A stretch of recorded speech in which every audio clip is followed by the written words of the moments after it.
સાથેનો કોઈ દુશ્મનાવટી નથી, પણ તમે કેમ મારા સમાજને હેરાન કરો છો? કેમ મારા સમાજને લૂંટો છો? કેમ મારા સમાજ એફઆરઆઈ નોંધાવવા ત્યારે તમે ધમકાઈને મોકલી દો છો? અને ખાસ કરીને હમણાં જ અહીંયાથી બદલી થયેલી એવા પીએસ સાહેબ જાડેજા સાહેબને કહેવા માંગુ છું કે તમે જે દિવસે મારી જીએફએલમાં ફેટ પકડેલી ને, તો સાહેબ તમે મને એવું કીધેલું કે ડોક્ટર એવી જગ્યા પર નાખી દઈશ કે સુપ્રીમ કોર્ટમાંથી જામીન નહીં મળે. તારે જાડેજા સાહેબને પણ કહેવા માંગુ છું કે સાહેબ એક દિવસ તો આ ખાકીની વર્દી છે ને રાજીનામું લે છે.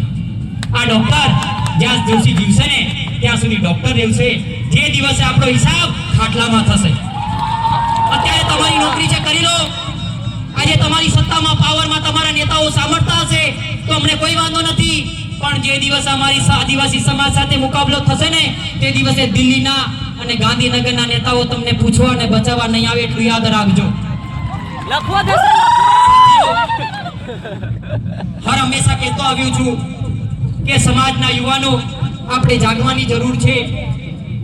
આપણામાં જે હિંમત છે, આપણામાં જે સાહસ છે, આપણામાં જે સંઘર્ષ રહેલો છે, આપણે ભણતર પાછળ વાપરવાનો છે, તૈયાર થવાનું છે, ખૂબ અભ્યાસ કરવાનો છે અને આપણે આવનારી પેઢીને બચાવવાની છે. એવી મેં મારા યુવાનો સાથે હાથ જોડીને વિનંતી કરું છું અને નમન કરું છું.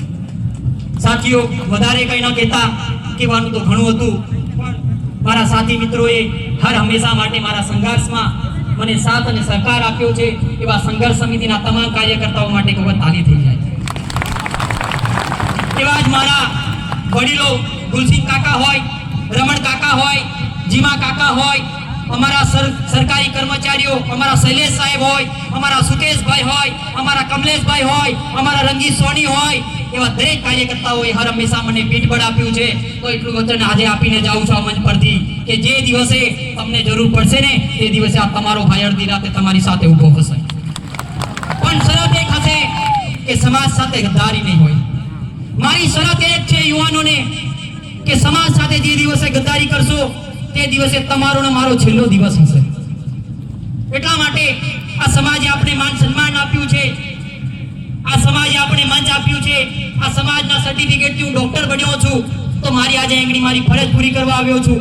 હું કોઈ નેતા બનવા માટે નથી, હું કોઈ મોટો કલાકાર બનવા માટે નથી, કોઈ હું મોટા મસીહા બનવા માટે નથી, પણ જે પણ યુવાના સમાજની લડત લડશે, ચાહે મારા ભૂતકાળના મારા મિત્રો હશે કે મારા કોઈ પણ રાજકીય સમાજના કોઈ પણ પક્ષ પાર્ટીના નેતાઓ હશે, જે દિવસે મારી મદદની જરૂર પડશે તે દિવસે તમારો ભાઈ, તમારો દીકરો માનીને આહવાન કરજો. તે દિવસે આ જયરામ રાઠવા અડધી રાતે તમારી સાથે પણ બેઠો હશે. ઘણા રાજકીય આગેવાનો આવ્યા છે, તેમને પણ આ મંચ પરથી કહેવું છું કે સાહેબ તમારી ક્યાંક મજબૂરી હશે, પણ એટલી પણ મજબૂરી ના રાખશો કે આ સમાજ લૂંટાઈ રહ્યો છે. મારી હાથ જોડીને વિનંતી છે, એટલી પણ તમારી ગુલામી શું થઈ ગઈ છે? થોડુંક તો સમાજ બાજુ જોવો. સાથે સાથે આ વિસ્તારના માનનીય શ્રી આપના સમાજના વડા એવા છેલુભાઈ રાઠવાને પણ કહેવા માંગુ છું કે સાહેબ આ સમાજ મારો એકલો નથી, આ સમાજ તમારો પણ છે.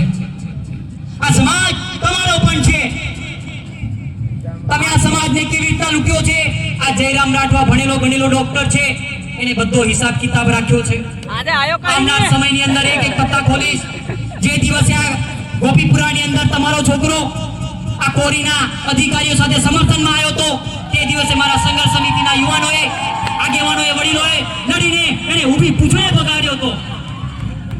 અને તે દિવસે આજે ગ્રામસભાના પાવરથી દુધાપુરાની અંદર એ કોરી રદ થઈ છે. એ આદિવાસી યુવા સંઘર્ષ સમિતિની જીત છે.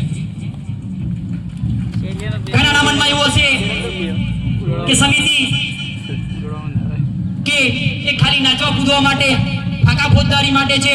નહીં, સાથે સાથે એ પણ કહેવા માંગુ છું કે તમે જેટલા નિયમથી ચાલશો અમે પણ એટલા નિયમથી ચાલશું. સમાજને આગળ લઈ જવાનો છે. વધારે કંઈ ન કહેતા તમે લોકોએ સૌ મારું માન સન્માન જાળવ્યું, મારું સ્વાગત કર્યું. હર હંમેશા માટે તમારી સાથે હું રહીશ. મારી જ્યાં જરૂર પડે ત્યાં મને યાદ કરજો.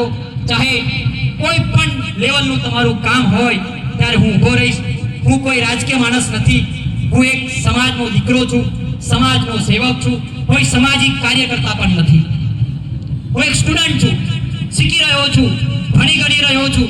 તો તો દરેક પક્ષ પાર્ટીના નેતાઓ પણ મને સમર્થન જાહેર કરે, સાથે સાથે વડીલ આગેવાનો પણ મને સમર્થન કરે. આવનારી લડત ઘણી મોટી છે. સાથે સાથે આપણા હાલોલના ઘણા બધા વિસ્થાપીનો ઉઠાવવાની નોટિસ પણ આવી ગઈ છે. તે દિવસે આપણે શું કરીશું?